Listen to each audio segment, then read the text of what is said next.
do that have never been done before. We the people tell the government what to do.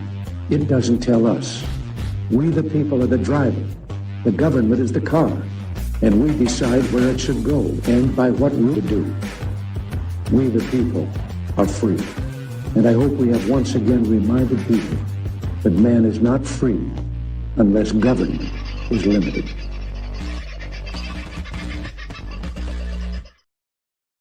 Well, g'day, beautiful folks. How are you this very fine evening? I trust your day has gone okay and life, the universe, and everything has treated you reasonably well. For some reason, my bloody computer has decided it's not working.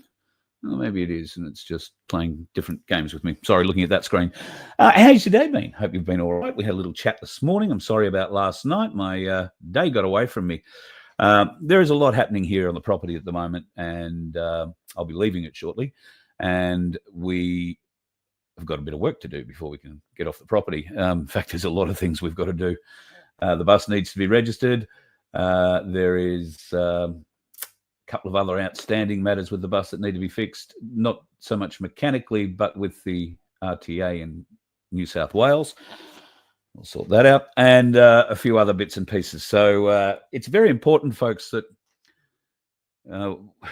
we need cash to fix these problems. And the only way I can figure out to do it is either ask you for it directly or to give you an opportunity to get some cash, which is that $750 that we're giving away at the moment in our lottery. And it's only $2 a ticket. We would love for you to be a part of it and pick up $750 or one of the Byron Bob packs that we put together with 10 1/10 Byron Bobs in it. And that'll give you an ounce of silver, which, let's have a look at what the price has gone to. I haven't looked since I got back in here. Let me see. Okay, so last time I looked at it was $62.75. It has dropped slightly to $62.61 at the moment at Ainsley Bullion. And gold is up over $5,400, $5,424.15. As I said this morning, folks, get into it if you can, because for a variety of reasons, we believe silver is going to keep going, at least in the short term. I heard somebody today say $70 is not out of the question by the end of next week. So we've seen that $70 is potentially possible before the end of this week with some of the rises that we've seen in the price of the spot price of silver just in the last 4 or 5 days. So go and have a look, folks. It's only going to be a benefit to you. I promise you, it's the best way to keep your wealth yours. And as I was explaining to a young bloke today that I was talking to, that $100 note in your pocket is absolutely worthless and will devalue. The $100 that you take into a shop today will not buy you as much as it will this time next week when you walk in. That means your money is being devalued. The plastic has no value. And very shortly, I really do believe the American market will have another very testing moment. And I think that will come on one of 2 days. It'll come on September the 11th or it will come on October the 3rd. That's just my guessing. But that's made up of the guesses that have been put together for the last 4 or 5 years based on the information that we've been continually fed. Whether or not that's real remains to be seen, but we are certainly seeing a lot of real things out there in the world at the moment that would give those of us that have been on this bandwagon of freedom and anti-corruption for some years some cause for hope that we're nearer the end than we are at the beginning, thank God. We've probably been saying that for the last 3 years. We want to be very close to the end. And we're not. Melbourne, oh Melbourne. We're not even remotely close. For a variety of reasons. And I'm not picking on the people of Melbourne here. I'm picking on I'm not picking on them even. I'm just pointing out certain egos.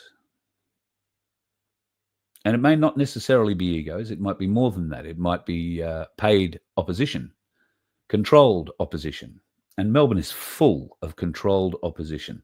You only need to go and have a look at the likes of Monica Schmidt and what she's come out with. And she's apparently decided she's going to do some kind of gathering on the 13th of September as well, which won't be related to the anti-corruption thing because, well, Monica likes to be tied up with the political parties, and the political parties like to be tied up with the Zionists.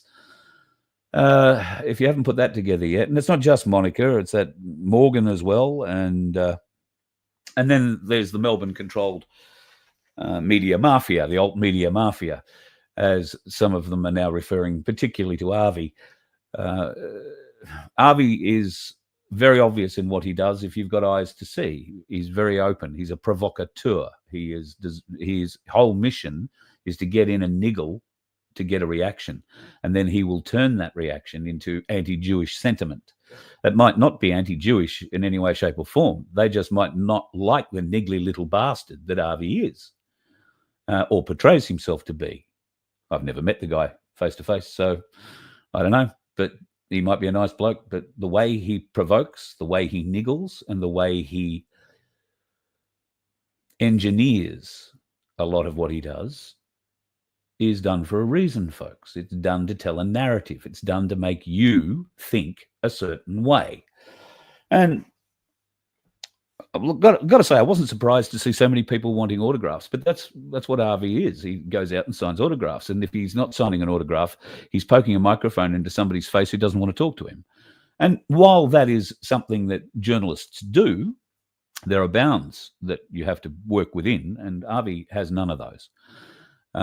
He has delivered around him a little group of people who are now pretty much, well, I don't know how you could see them as anything else but the controlled opposition that they present themselves to be. And last week they put out a little blurb about themselves saying, how wonderful they all are.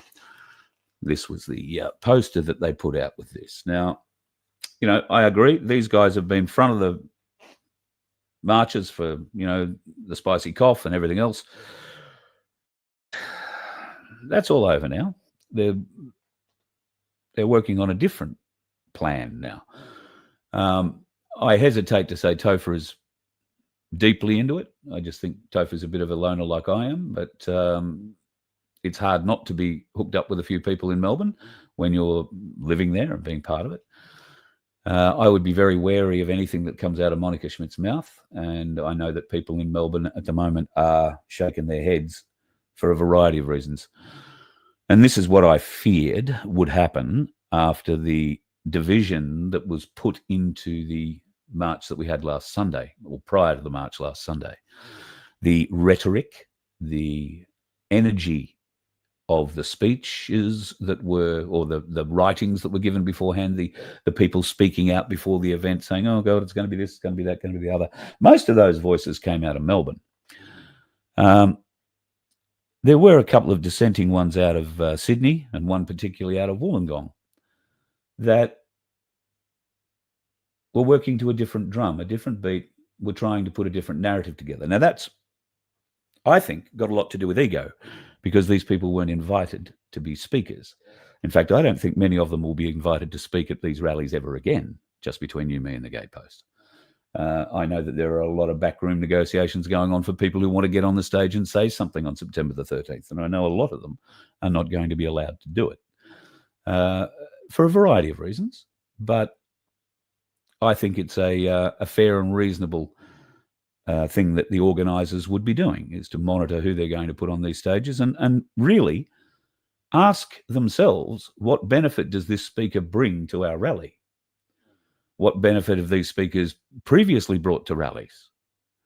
What have they achieved? And if we review a lot of that, you probably wouldn't have most of them back.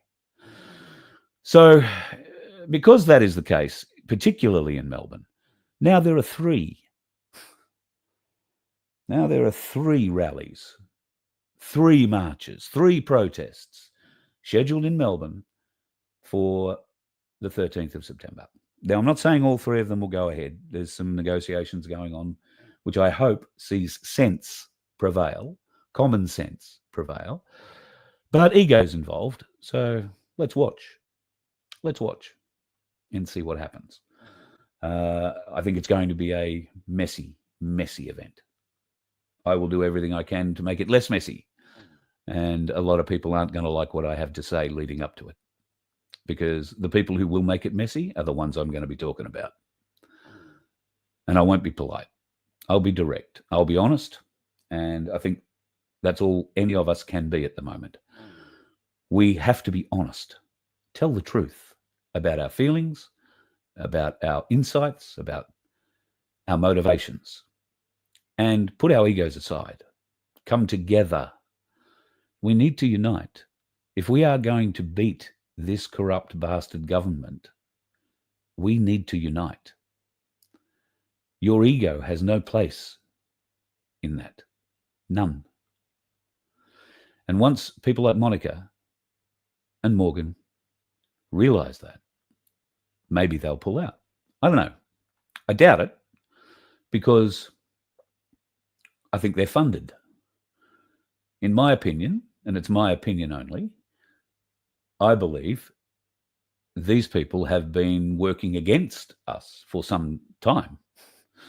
I have never had them on my program. I will never have them on my program. I was unfortunate enough to be around Monica and listen to how she was raising money for herself a few years ago, and that turned me right off her. And I failed to see what relevance or anything that she brings to any event. She brings Zion to the event. So does Morgan. So does Avi. And Topher, I think Topher just brings himself. But make no mistake, these people are very desperately and very directly working in league with Zion. And something that, maybe we could discuss about that is this letter that Bibi Netanyahu sent to, what's happened? I think my screen's gone funny. Are we still here? Okay, so I've lost my picture, but I'll take you through this before I jump out and jump back in. The Prime Minister has said, the Prime Minister hasn't said anything about this. He's just demonstrated publicly what he's going to do. This is a letter to Albo Sleazy from Netanyahu. It says, I'm concerned at the alarming rate of anti-Semitism in Australia and the lack of decisive action by your government to confront it. Throughout the past year, anti-Semitism has scarred Australian cities. Since your public statement signalling recognition of a Palestine state, it has intensified. Following Hamas's savage attack on the people of Israel on October 7, 2023, where how many people died versus how many people are now dead in Gaza? Oh, we won't get into that now. Pro-Hamas extremists and left-wing radicals began a campaign of intimidation, vandalism and violence against Jews across the free world. In Australia, that campaign has intensified under your watch. In June, vandals defaced an historic Melbourne synagogue with graffiti praising Iran and calling to free Palestine. In July, arsonists attacked the East Melbourne Hebrew congregation during Shabbat dinner, forcing 20 worshippers to flee for their lives. I don't know why the Jewish people want to flee for their lives all the time. Why don't you stand up and fight? Why don't you put something forward? Why have you got to stand up and flee? Haven't you learned anything? Running away didn't help in the 30s and 40s. So, although, let's not go there. What else? The same night, masked rioters stormed an Israeli-owned restaurant in central Melbourne, destroying property, hurling furniture and shouting death to the IDF. These are not isolated incidents. Is this an epidemic? Oh, God, they feel hard done by, don't they? Your call for a Palestinian state pours fuel on this anti-Semitic fire. It is not diplomacy. It is appeasement. Because, would be acquiescing to Bibi's demands here be appeasement, or would it be diplomacy? I wonder. Well, we know what happened. It rewards Hamas terror, hardens Hamas's refusal to free the hostages, emboldens those who menace Australian Jews, and encourages the Jew hatred now stalking your streets. It's not just our streets. There's a lot of history behind the feeling involved with Jews, and we're going to talk a little bit more about Bibi Netanyahu, and one of the things that will be fueling the hatred of the Jewish parliament, not the Jewish people, but the Jewish parliament in Israel, And we'll talk about that next. Enforcing the law, prosecuting public order, and prosecuting anti-Semitic crimes. He's also deported Hamas sympathizers and revoked visas to foreign students who incite violence against Jews. That's President Trump. Of course, there is talk that Trump actually became a Jew 2 years ago. And he, of course, has a son-in-law, and his favoritist daughter in the world is married to that Jewish boy. So must have meant something to him. Prime Minister, anti-Semitism is a cancer. It spreads when leaders stay silent. It retreats when leaders act. I call upon you to replace weakness with action, appeasement with resolve, and to do so by a clear date. The Jewish New Year, September 23, 2025. Get that. I call upon you to replace weakness with action, appeasement with resolve, and to do so by a clear date. The Jewish New Year, September 23. History will not forgive hesitation. It will honor action. Honor action indeed. Give me a second. I've got to pop out and I'll pop back in.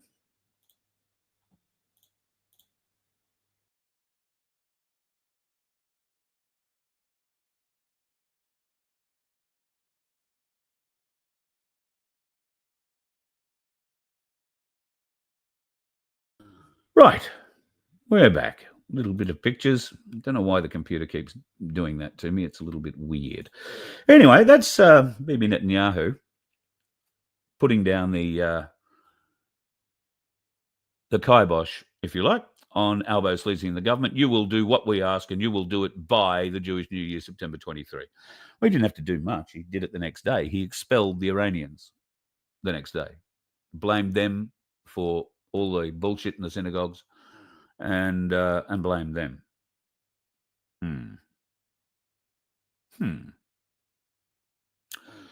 There is still, amongst clear thinking people, I'm not saying the constabulary in any way, shape or form, it's certainly not the ones in Victoria, but among clear thinking people, the people who don't get their news from mainstream media, that cannot be trusted, and if you don't believe that, then I'll give you a reason not to trust it very shortly. If you don't trust the mainstream media, you tend to source other news options. And over a period of time, through trial and error, you'll figure out the ones that are worth watching and the ones that aren't. We don't have any mainstream media worth watching. It's all absolutely 100% completely controlled and engineering the angst to keep going. Now, I said this morning, these bastards are still working extremely hard to engineer more drama out of the rally on Sunday. Now, here we are, Wednesday, 3 days later, and all we have is more violent rhetoric, more sensationalist reporting. I'm going to show you this. Now, this is purported to be an email that was sent out from one of our mainstream media organizations. I don't know whether it was radio. I suspect it was TV and or newspaper. I suspect the team they're being referring to here, and I have no proof, but I suspect the team is the Channel 9 team, because the Channel 9 team is both radio and TV. Channel 9 own 2GB these days. They own 4BC in Brisbane and 3AW in Melbourne. They own the talk stations. And here is the directive put out by someone in, I want to say, electronic media management. This will be a news director or a program manager, or it may even come from a general manager, because they will be the ones receiving the instructions. They pass them down through the team. I've sat in these meetings where you are told how things are going to play out and how the business is going to, the radio business is going to play a certain thing. This does happen. So, team, this is the email sent out. This Sunday, August 31st, the nationwide demonstrations will require careful editorial coordination. Although turnout may be significant, our obligation is to ensure consistent framing that aligns with organisational and stakeholder priorities.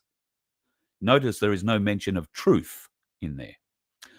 Coverage directives, and here's where it gets interesting. Nazi framing must dominate. Actively identify any participant linked to extremist imagery. Even isolated individuals should be treated as central to the march. That means if you just happened to be wearing a black shirt and was standing on a hill watching everybody, you were going to be branded a Nazi or a white supremacist. Associated coverage with Nazi influence, white supremacy, and far-right extremism at every opportunity. You get that? Associate coverage with Nazi influence, white supremacy, and far-right extremism. Those are all in inverted commas for a reason. They're the words they want you to use in your reports. That's why they're there. Suppress economic narrative. Do not legitimize concerns about housing affordability, wage stagnation, or low cost of living. These are to be framed as excuses disguising xenophobic intent. Xenophobic intent. So they don't want to report on the fact that Australians are living on the streets, living in their cars, living in tents, parked on the side of roads, and being robbed, raped, bashed by the dominant in those areas, because it is happening. Although I'm led to believe, and I'll say this to you face to face, I'm led to believe that there is a bit of pushback for those people coming into those areas now and trying to dominate, and they might want to rethink that. Okay, the human impact contrast. I like this one. Do not legitimize concerns about housing affordability. Oh, I've said that one, beg your pardon. Human impact contrast. Feature migrant families describing fear and intimidation. Don't go to migrant families who say, well, yeah, I migrated here and I actually agree we shouldn't be having this sort of level. There were plenty of people at all the rallies who came from different countries who migrated here in the normal way at a normal time, and they are now understanding that their Australian life is being impacted by this gates open wide policy by the belligerent foreign occupiers pretending to be a government in this country. Language discipline. This is good. Avoid neutral descriptors. A neutral descriptor is something like ordinary Australians turned up to rally today. Instead, call them protesters, far-right activists, or extremist linked. That's the words they use in their reports. And if you go to particularly news.com today, you'll find that there is a story in there that whoever wrote that story has taken this directive, news.com also owned by Channel 9, has taken this directive to heart and has used every one of these descriptors in the report that they wrote. Why is this approach required? Our stakeholders benefit directly from high property values, a steady labour supply, and population growth. Sympathetic coverage of these demonstrations would undermine investor confidence and threaten wealth preservation. Are you understanding that? It threatens wealth preservation. We'd be protesting because we're not wealthy and we are being taxed beyond our means by a government that clearly doesn't care because their motivation is wealth preservation. Theirs, not yours. That simple. Therefore, stakeholder protection requires firmly casting the events as Nazi-driven and extremist in character. That's how that little piece finishes up in the last line. Therefore, stakeholder protection requires firmly casting the events as Nazi-driven and extremist in character. Now, I can't tell you who that came from. You can see right at the very top of it, it's been redacted. So who knows whether it's real or not. I just found it interesting when that came across my desk today or yesterday, whenever it did, that all of the mainstream media was framed that way. And that's easy enough to say, well, yeah, somebody's following that. But it could be that this has been written after the fact and it's, telling them how to do it after it's already been told. They've just written out how they've told the story and done differently. So there is a potential for it to be a bit of a furphy. But there's a few other things that aren't necessarily a furphy like this one. India is in talks to construct 1 million houses worth $500 million in Australia. Have you heard anything about that? India in discussions for a $500 million building project to build 1 million homes in Australia. 1 million homes. It gets better. This has come out of the Indian Economic Times, and this is the union minister, the man responsible for wages and earnings and workers in India. Now, he's said, and you can see here, right at the very top, they are in deep negotiations to create 1 million homes in Australia and has reached out to the UAE to help finance the project. Interesting. It says here that he is in deep discussions with my counterpart in Australia. I'm not sure which counterpart, the housing minister in Australia, or would that be the immigration minister in Australia? I'm not quite sure. But if we keep flipping pages, we will see the idea is to create, I think I'll put up the same thing. The idea is to create these 1 million homes. However, here's the plan. Goyal further said India is proposing to allow Indian workers to get trained in Australia for the necessary skill sets required to build homes as per local standards and create the housing. As per some reports, there is a discrepancy between the demand and supply of homes in Australia due to the high prices. A discrepancy? Shit. Yeah. Housing is also among the most important issues in the recently concluded national elections. Something that they didn't. I didn't capture the little piece. It's actually in that article. They've stated that those houses are for Indians. They're building 1 million homes with Indian builders coming from India to Australia to learn how to build to Australian standards. And then they're going to be put on an Indian project funded by the UAE to build 1 million homes in Australia, which you and I won't get access to. How's that feel? That's your government that's doing it behind your back. They're not telling you. If you can get to Malcolm Roberts, ask him. He's not replying to me anymore. But ask him. See what he can find out about it. Because that's happening. The Indian Times is reporting it. And quite happily, the Indian minister is sprouting off about it. We're going to bring God knows how many more Indians in under training visas, I dare say. All right. So they're not coming here to live permanently. So they're not going to be counted amongst the 185,000 that the government have said that, that's all they're going to bring in now.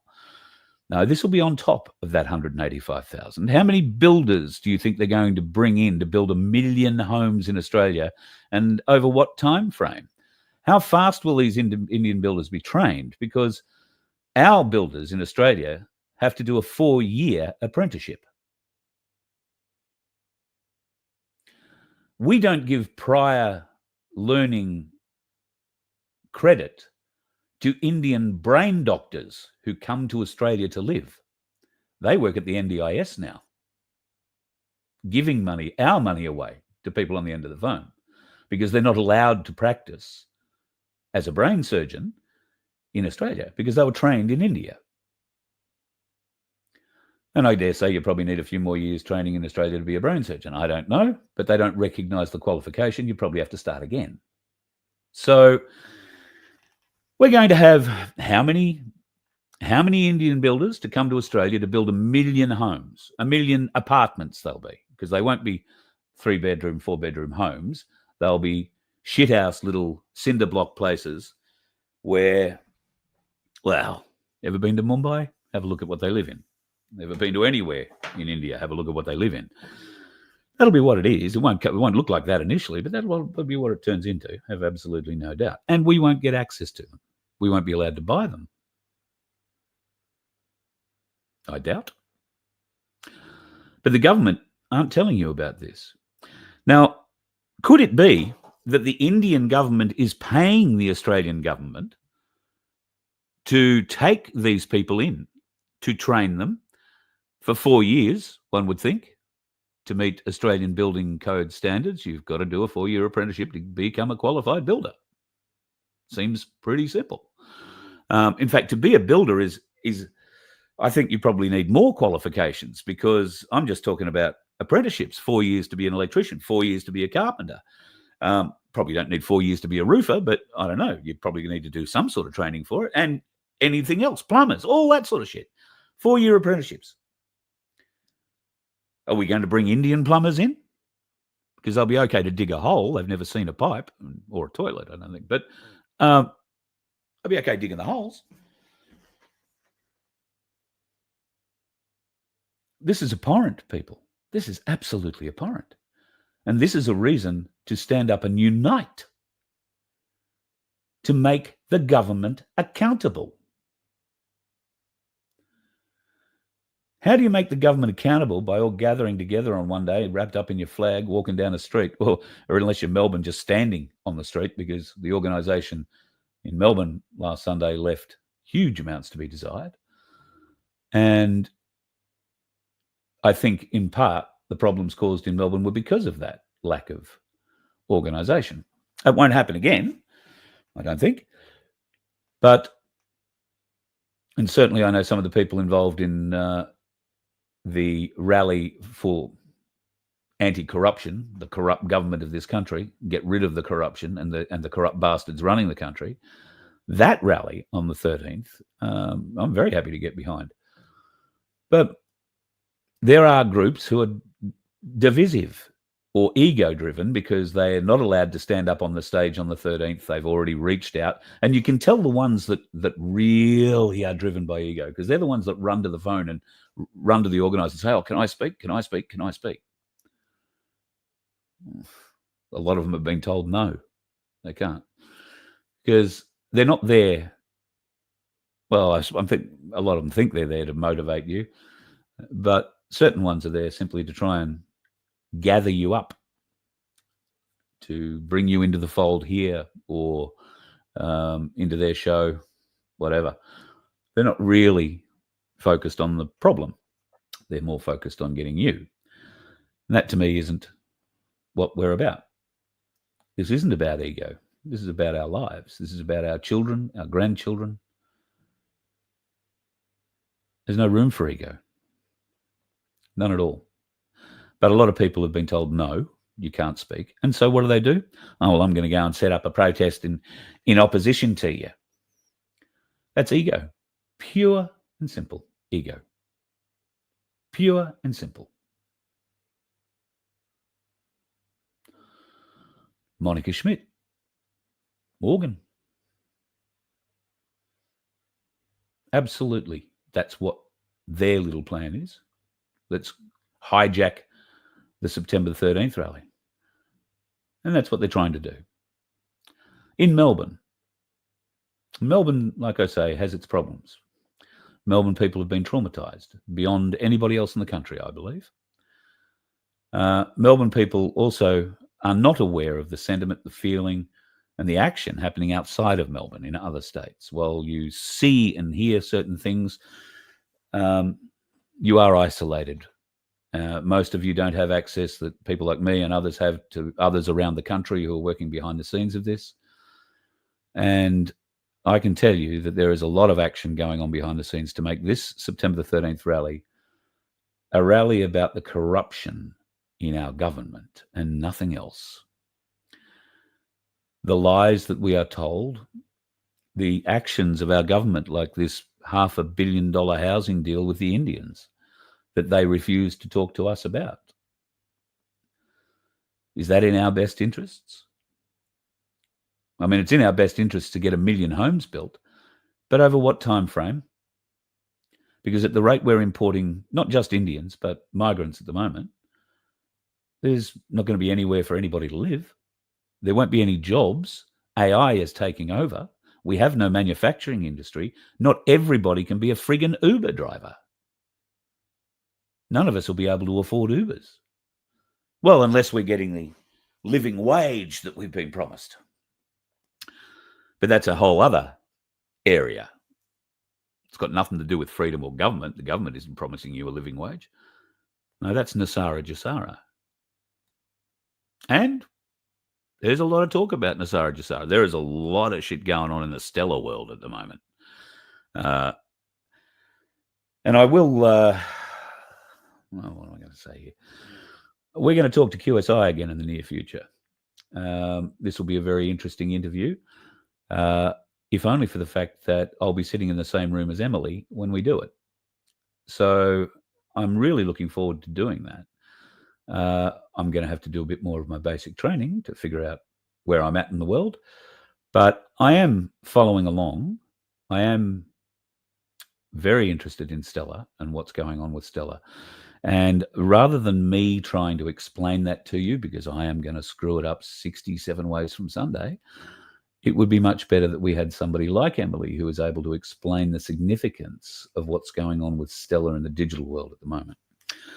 Now, as for QSI tokens and tokenization and what do they call it? Liquidity, getting liquidity into those tokens. Well, let's just wait and see. You don't lose any money if you don't sell them. You just don't have access to the money that you've spent to buy them. When will the liquidity flow into those tokens? That's a big question. It's a question I think I've asked every time we've ever sat down and had a chat with QSI. And I understand that the world has got to be in a certain place before all of this can happen. And it's not the QSI folks who are putting the world in that certain place. Everything regarding Nasara Jasara is not based on dates. It's based on events, big events. And I don't mean protests. I mean big events, arrests. Speaking of arrests, I saw a video today. I meant to capture it, but I was running around too fast and missed it. There is a lot going on in Los Angeles at the moment. There are a huge amount of police in tactical gear on vehicles, standing on these vehicles on the outside of them, armed to the teeth, driving around Los Angeles and going into certain buildings. People are being removed. Arrests are being made. Now, whether or not these arrests are to do with the government or to do, I suspect at the moment, these arrests are in great part to do with the spicy cough being spun the way it was. So there is a lot of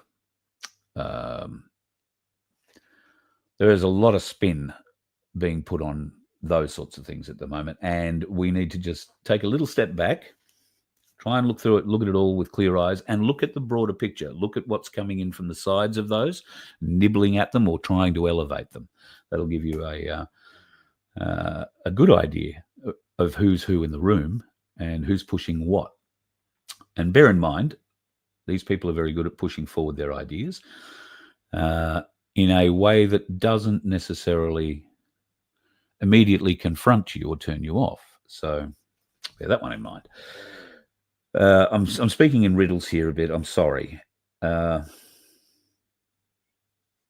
a reason I'm speaking in riddles. Maybe I'll just leave it there and speak a bit more clearly about this at another time. I think that's probably safer. Let me show you this piece of shit. You remember the caravan bomb in Sydney?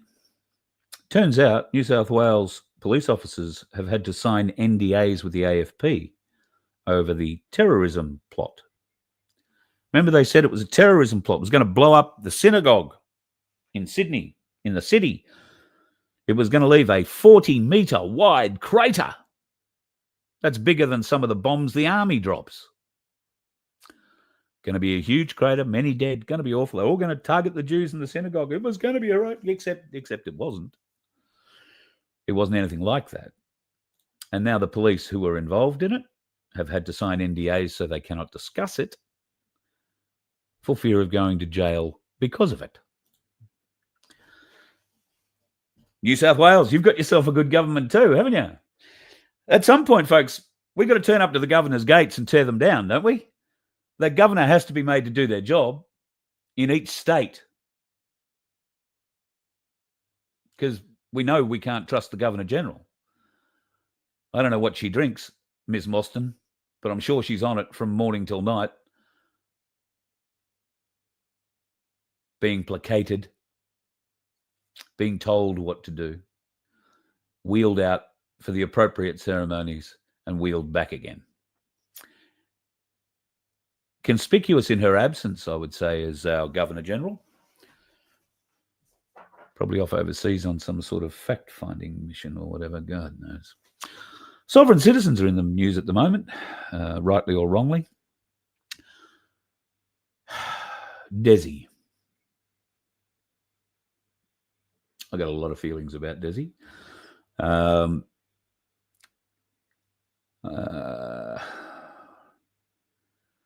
There is, well, the Victorian police seem to think he's being helped.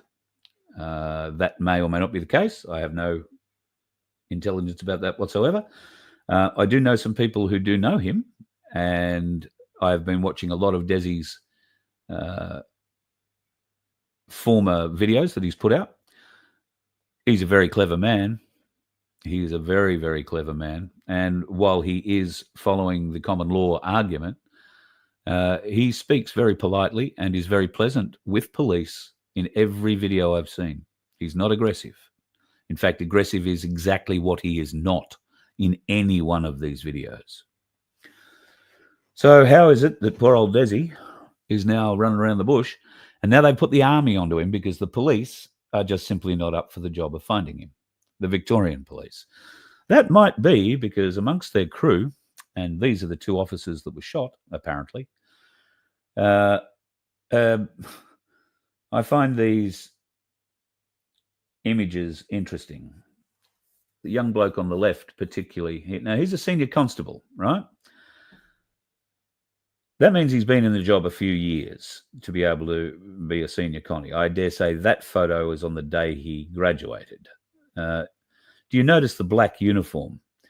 If you grew up in Victoria around the same time I did, and only up until a few years ago, the Victoria Police caps were a black peak with a white body and the checker Freemason stripe around it. Now they're just solid black, like the Nazi uniforms. Or is that being a bit strong? At any rate, people have been digging out a lot of photos of this young fellow who's been sadly, apparently shot. This is a beautiful photo of him. They found it on this website, which is an actor's website called Star Now. And this bloke has been called out as a crisis actor. And we know that they use crisis actors.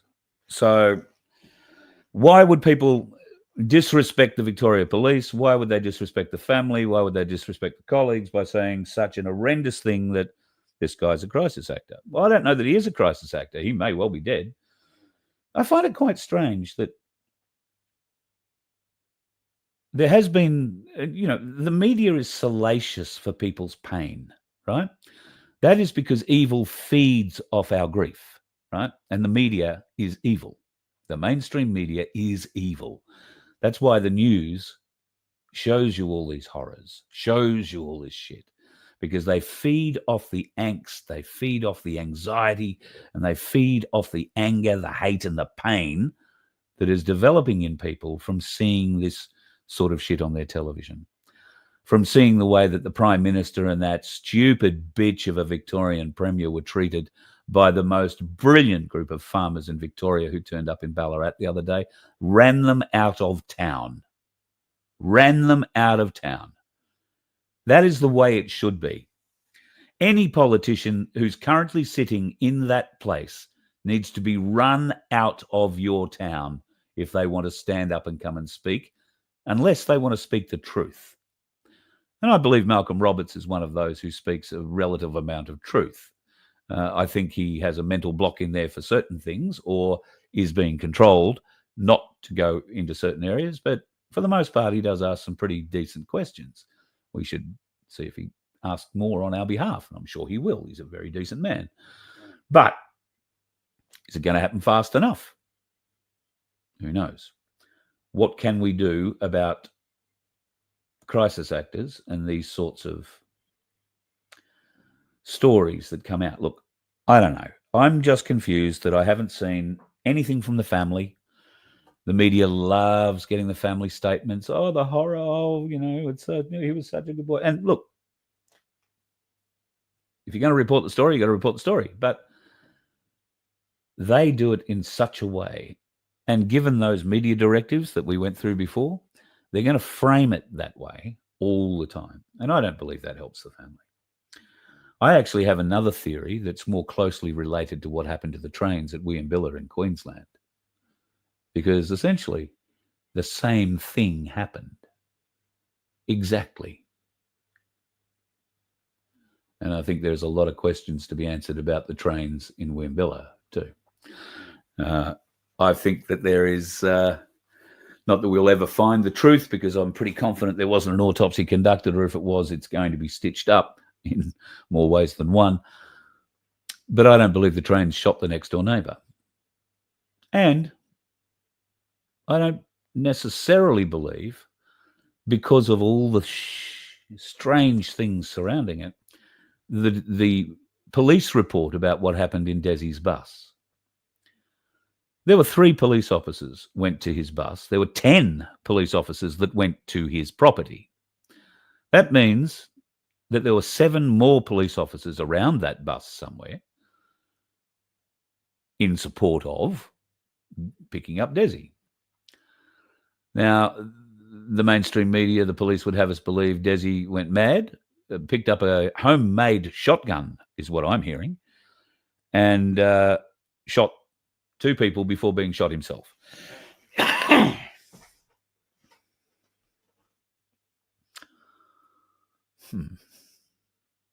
I do have a few problems with that. But let's get on to the police. 10 coppers, not one working body cam. Not one. 10 police officers on site. 2 get shot. There's 8. Third one gets shot. There's 7.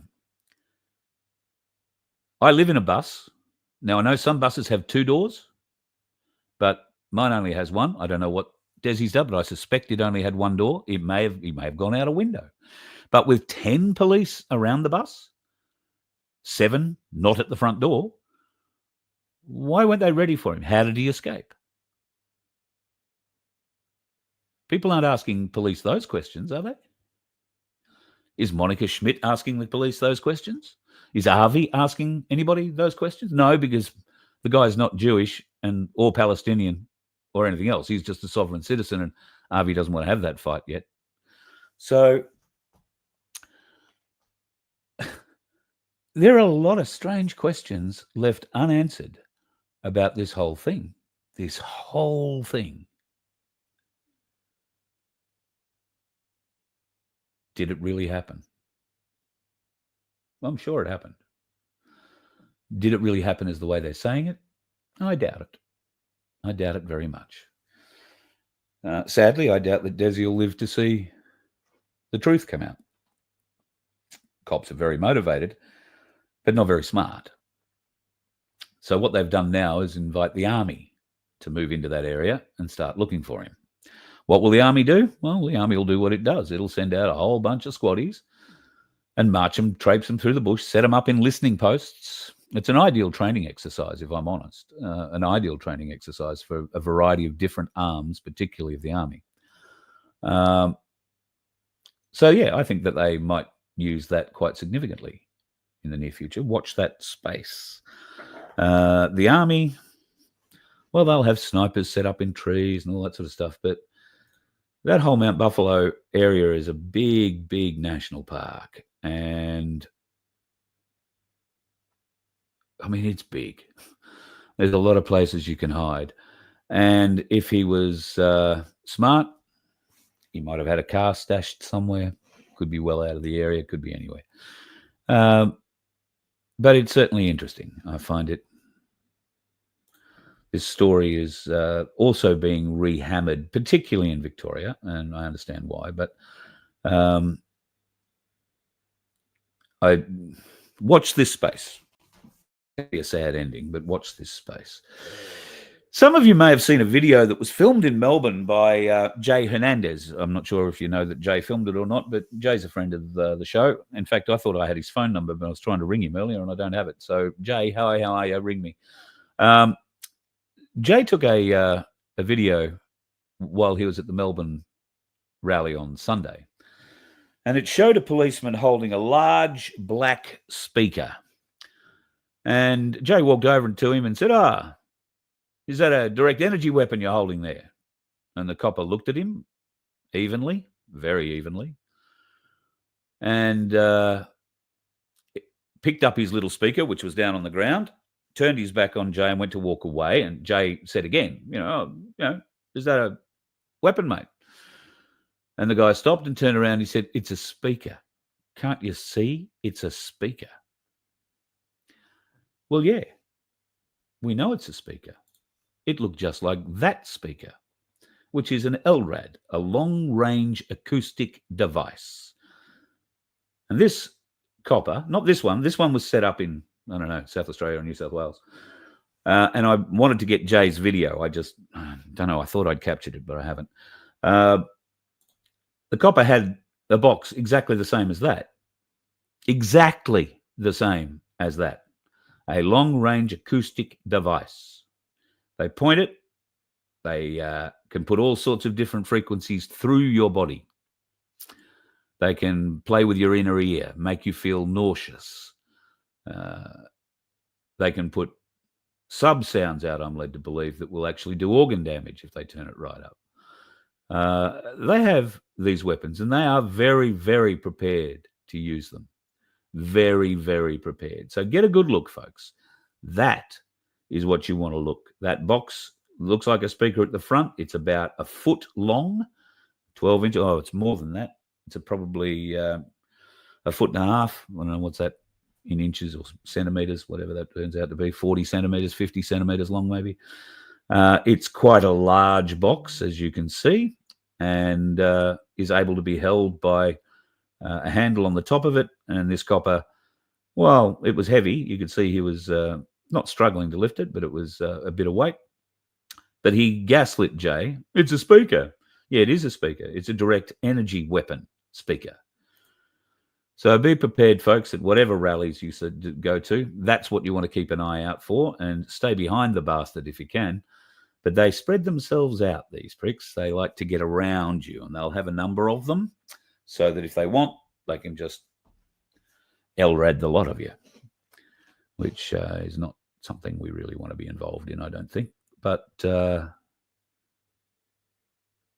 and keep the coppers honest. Tell them you know what it is. Ask them what their operational use directive is.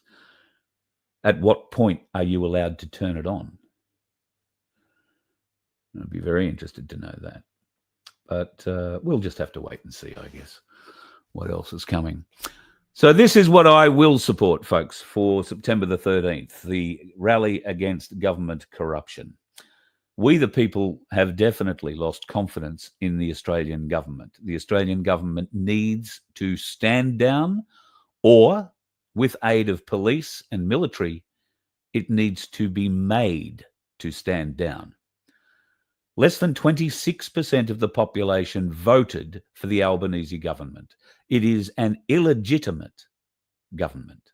It does not represent the people of Australia. It has not represented the people of Australia ever since it was allowed into power. Allowed was bought their way into power, bribed their way, I don't know. They weren't elected into power.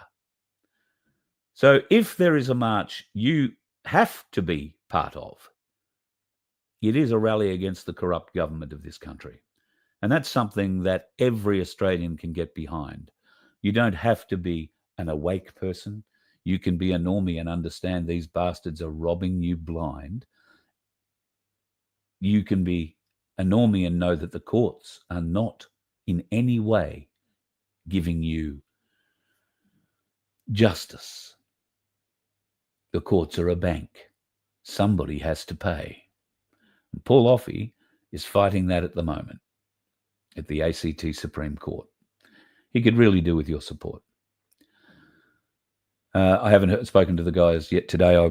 Hopefully we'll have a chat with Michael tonight and learn a little bit more about what's happened so far this week. Good day in the court yesterday for him, apparently. More witnesses today, and I don't think I'm letting any cats out of the bag here. Rob, the galactic larrikin that we had on Friday week ago, is also one of those witnesses, and Rob will be appearing. If he didn't appear today, it'll be tomorrow. And he was the cameraman that day where all the video footage of the event was filmed.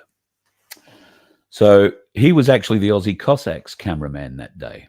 So he was following the Cossack around, and the Cossack obviously was heavily involved with the vehicle and Paul at the time. He didn't know Paul. They hadn't met prior to the event in any way, shape or form, and Paul really didn't know who the Aussie Cossack was, which would have hurt the Aussie Cossack's ego tremendously, but he had bigger worries that day, bigger things he could do, and so he let it pass. He'll just jump on the truck and give Paul direction, because that's what he did. So yes, the camera work that Rob put together is being used to aid Paul's case.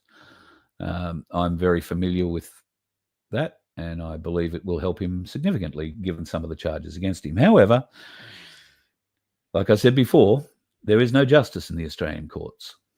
That's why this rally against government corruption, because that government corruption extends from our High Court through our government, through every court in this country and in many associated areas.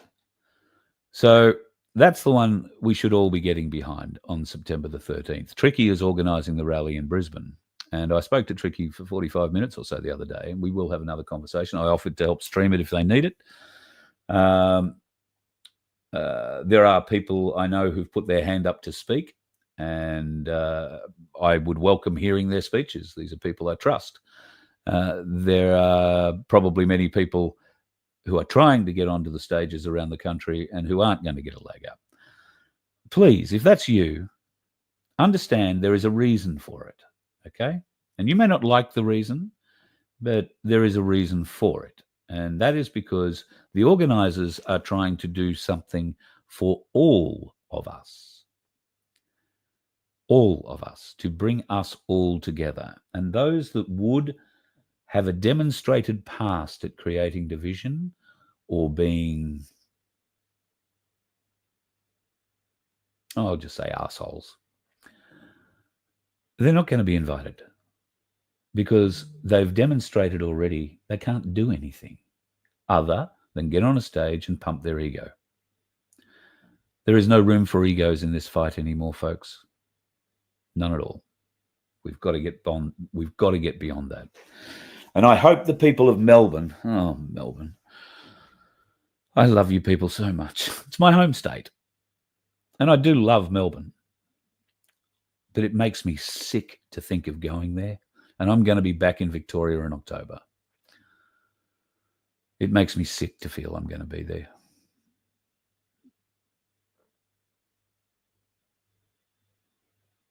It's sad. It's sad.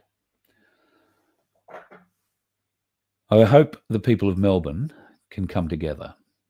I hope the 13th of September has one rally in every capital city and in numerous smaller towns around our nation. One rally with one message. Because as long as we have divisive bastards pushing their own message, and they're doing that because, I'm not allowed to stand on the stage. Well, yep, by all means, start your own parade, but don't be divisive and do it on the same day as this. Do it the next weekend. Australians, I can tell you, are going to get March fatigue real soon. All right? I would be surprised unless there is a massive turnout and a very, very strong movement come out of September 13th. It might be the last opportunity we ever get. It's that serious. I really do believe it's that serious. That's why the division that Monica Schmidt and others are putting into Melbourne in particular is unacceptable. And they need to be told. It's unacceptable. You are the division. Now, if they say, oh, no, I'm not, I'm going to do it anyway, well, there is your ego. And what is the motivation to do it against the people's wishes? Maybe she doesn't know. Maybe they don't know the people's wishes. Maybe this is just my wish. Maybe it's not yours either. I don't know. If it is, write to her. Send her an email that says, don't do this, Monica. Don't be divisive. But she works to a different master, I think. A different master from Israel. Might be wrong, but she does so much shit that proves me right. I don't know. I kind of think that's how it's going to be. I went to a school in Hamilton, Victoria called Monterey College. That'd probably be the last time that Monterey College would like me to mention that I went to Monterey College. Oh, I've done it 3 times now. But when I went to Monterey College, a lot of interesting things sort of happened. And I went to school with a couple of Nauruan guys. Wonderful, wonderful men. John and Clicker. Callistus Kane. God, he was a footballer. Wonderful bloke. Now, one of those blokes that I went to school with from Nauru, now part of the Nauruan government, I'm led to believe. And Nauru has just signed a $400 million deal with Australia to take 350 foreign criminals who are refusing deportation. That's because we're trying to send most of them back to New Zealand. I believe most of those 350 people are over New Zealand. We're paying $400 million for 350 foreign criminals. That's more than $1 million a person. Where's that money going? How's that money actually playing out? I don't know. I don't know that any of us will ever know, because it's not in the government's best interest to tell us, is it? Hardly. And I'll leave you with this lovely little fact. Here's a Pakistani pedophile working in a childcare centre in Canberra.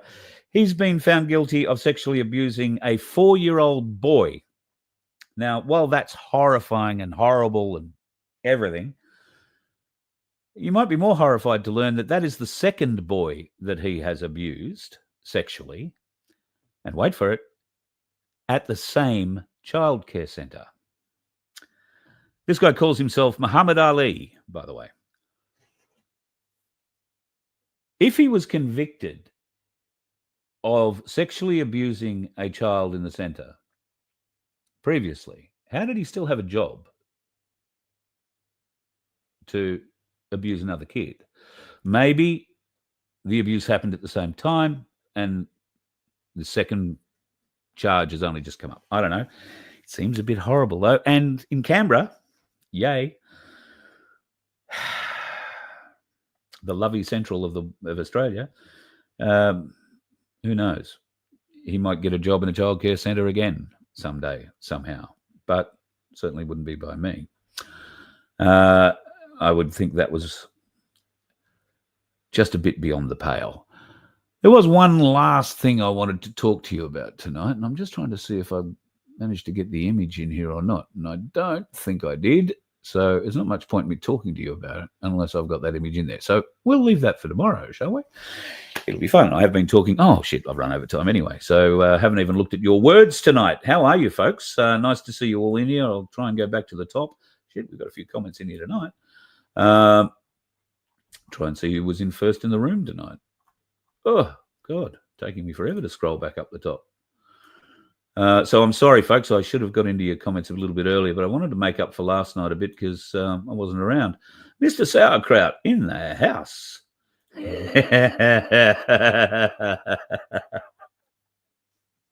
Ezra has coached him very well. You're 100% on the money there, mate. 100% on the money.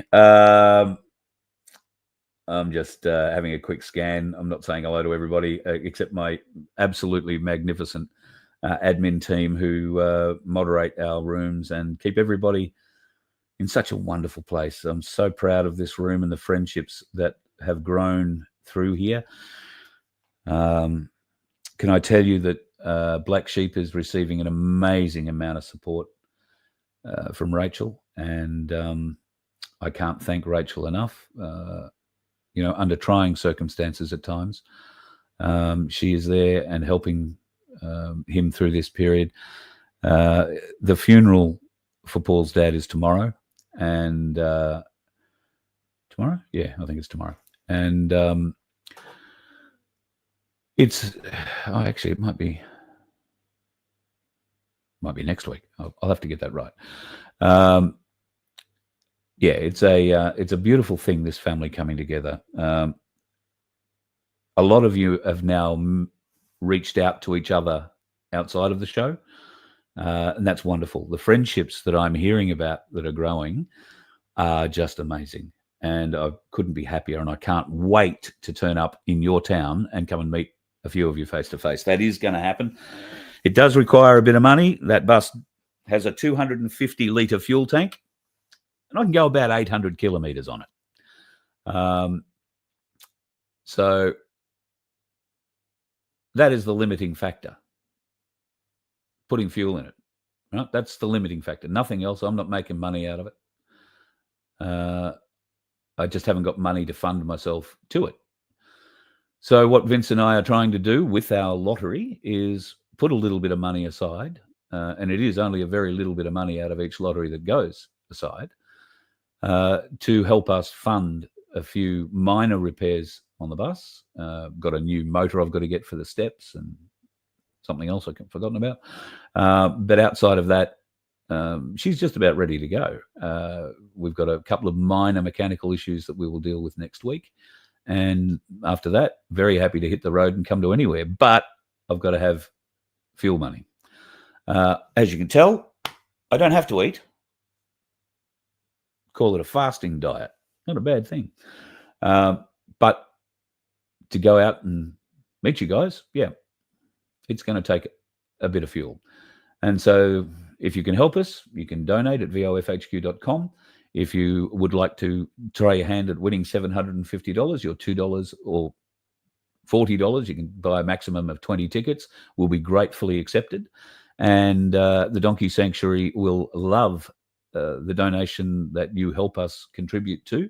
It will help feed, and they've just had another farrier day there, so it'll farriers, teeth, dentists, all that kind of thing for the donkeys, and it will help us put a little bit of fuel in the bus, or at least in the bank to put fuel in the bus, so that in October I will be able to come and see some of you. In fact, hopefully in September, but I just have to wait and see on a few things here. But yeah, hopefully in September we'll be able to hit the road a little earlier. There is a better than average chance I'm going to be in Victoria toward the end of October, and probably into November, maybe into November. There is a chance that I will be at another event up. I'll need to be back in Queensland by, I think it's the 3rd or 4th of November. So it'll be a quick trip, but I will be coming back to Victoria in January, is the plan. If only because I'll be helping my daughter, who's had a brain fade and is moving back there.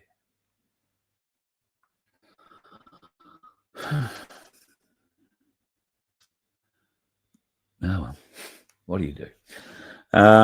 Anyway, if she needs my help, I'll help her move back.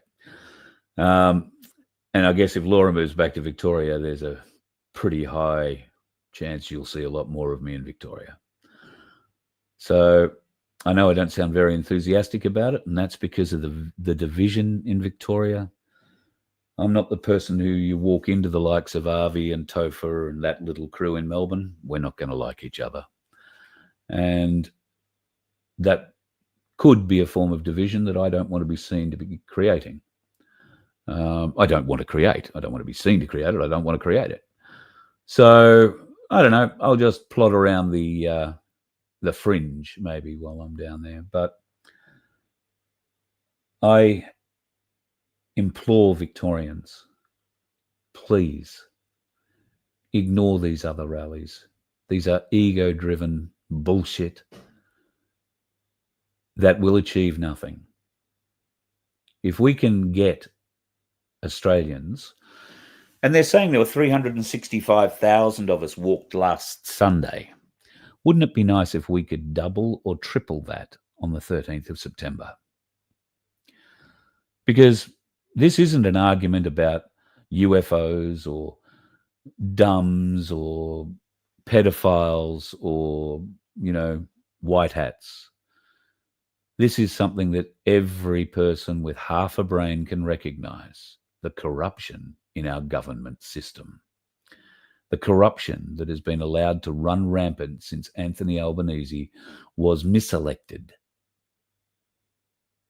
2 terms ago.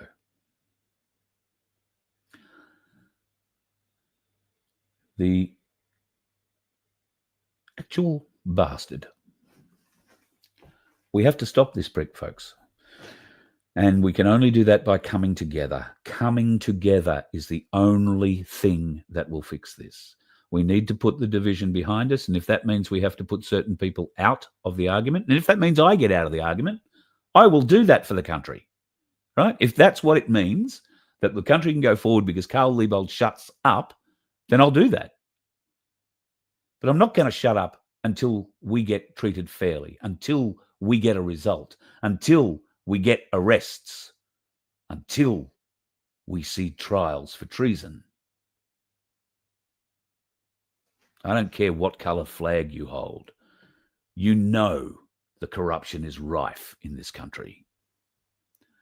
So on September the 13th, come out with us and make sure you bring friends.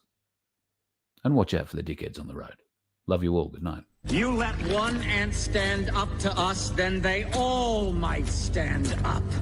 Those puny little ants outnumber us 100 to 1. And if they ever figure that out, there goes our way of life. It's not about food. It's about keeping those ants in line. That's why we're going back. Does anybody else want to stay? Let's ride!